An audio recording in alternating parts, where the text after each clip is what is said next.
My name is Dhaani from class 1st B. Today I'm going to teach you to make the yummiest pancakes in the whole world. For that, we need some magical ingredients like 1 cup flour, 1 spoon semolina, 1 spoon cocoa powder, 1 cup milk, 1 spoon baking powder and 1 spoon powdered sugar, and for the final touch we need vanilla essence.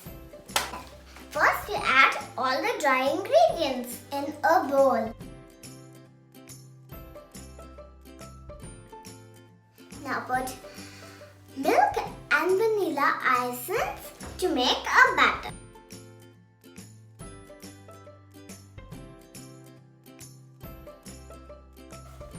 Now mix them all together again.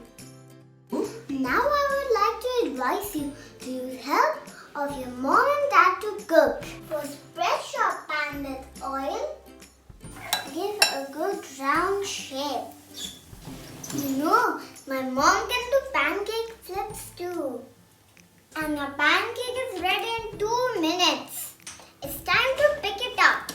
I hope, friends, you like my recipes. Enjoy!